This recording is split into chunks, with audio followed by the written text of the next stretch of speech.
شروع اللہ کا نام لے کر جو بڑا مہربان نہایت رحم والا ہے۔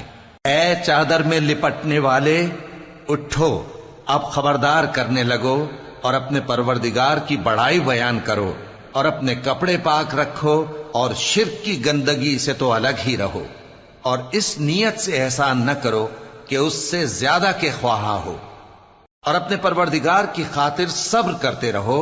پھر جب سور پھونکا جائے گا تو وہ دن مشکل کا دن ہوگا، یعنی کافروں پر آسان نہ ہوگا۔ مجھے اس شخص سے سمجھ لینے دو جس کو میں نے اکیلا پیدا کیا، اور میں نے اس کو بہت سا مال دیا اور ہر وقت حاضر رہنے والے بیٹے دیے، اور اس کو ہر طرح کے سامان میں وسعت دی، پھر بھی لالچ رکھتا ہے کہ میں اسے اور زیادہ دوں۔ ایسا ہرگز نہیں ہوگا، یہ ہماری آیتوں کا بڑا مخالف رہا ہے۔ میں اسے ایک بڑی چڑھائی چڑھاؤں گا۔ اس نے غور و فکر کیا اور ایک بات ٹھہرا لی، یہ مارا جائے، اس نے کیسی تجویز کی، پھر یہ مارا جائے، اس نے یہ کیسی تجویز کی۔ پھر اس نے نگاہ کی، پھر تیوری چڑھائی اور منہ بگاڑا، پھر پیٹ پھیر کر چلا اور تکبر کیا، پھر کہنے لگا یہ تو جادو ہے جو پہلے لوگوں سے برابر ہوتا آیا ہے۔ پھر بولا یہ اللہ کا کلام نہیں بلکہ بشر کا کلام ہے، میں ان قریب اس کو سقر میں داخل کروں گا۔ اور تم کیا سمجھے کہ سقر کیا ہے؟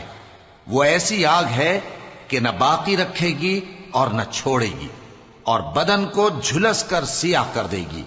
اس پر 19 داروغہ ہیں، اور ہم نے دوزخ کے داروغہ فرشتے ہی بنائے ہیں، اور ان کا شمار کافروں کی آزمائش کے لیے مقرر کیا ہے، اس لیے کہ اہل کتاب یقین کریں اور مومنوں کا ایمان اور زیادہ ہو، اور اہل کتاب اور مومن شک نہ لائیں، اور اس لیے کہ جن لوگوں کے دلوں میں نفاق کا روگ ہے اور جو کافر ہیں کہیں کہ اس مثال کے بیان کرنے سے اللہ کا مقصود کیا ہے۔ اسی طرح اللہ جس کو چاہتا ہے گمراہ رہنے دیتا ہے اور جس کو چاہتا ہے ہدایت دیتا ہے، اور تمہارے پروردگار کے لشکروں کو اس کے سوا کوئی نہیں جانتا، اور یہ قرآن تو بنی آدم کے لیے نصیحت ہے۔ ہاں ہاں، قسم ہے چاند کی اور رات کی جب رخصت ہونے لگے، اور صبح کی جب روشن ہو جائے، کہ وہ آگ ایک بہت بڑی آفت ہے، انسان کے لیے ڈر کی چیز، یعنی اس شخص کے لیے جو تم میں سے آگے بڑھنا چاہے یا پیچھے رہنا چاہے۔ ہر شخص اپنے کرتوتوں کے باعث گرفتار ہوگا، مگر داہنی طرف والے نیک لوگ جنتوں میں ہوں گے اور پوچھتے ہوں گے، یعنی آگ میں جلنے والے گناہگاروں سے، کہ تم دوزخ میں کیوں پڑے؟ وہ جواب دیں گے کہ ہم نمازیوں میں شامل نہ ہوئے، اور نہ ہم فقیروں کو کھانا کھلاتے تھے، اور ہم بحث کرنے والوں کے ساتھ مل کر بحث کرتے تھے، اور روز جزا کو جھٹلاتے تھے، یہاں تک کہ ہمیں موت آ گئی۔ تو سفارش کرنے والوں کی سفارش ان کے حق میں کچھ فائدہ نہ دے گی۔ ان کو کیا ہوا ہے کہ نصیحت سے روگرداں ہو رہے ہیں؟ گویا گدھے ہیں کہ بدک جاتے ہیں جو شیر سے ڈر کر بھاگ جاتے ہیں۔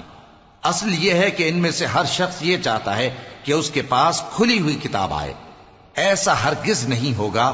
حقیقت یہ ہے کہ ان کو آخرت کا خوف ہی نہیں۔ کچھ شک نہیں کہ یہ قرآن نصیحت ہے، تو جو چاہے اسے یاد رکھے، اور یاد بھی تبھی رکھیں گے جب اللہ چاہے۔ وہی اس لائق ہے کہ اس سے ڈرا جائے، اور وہی معاف کرنے والا ہے۔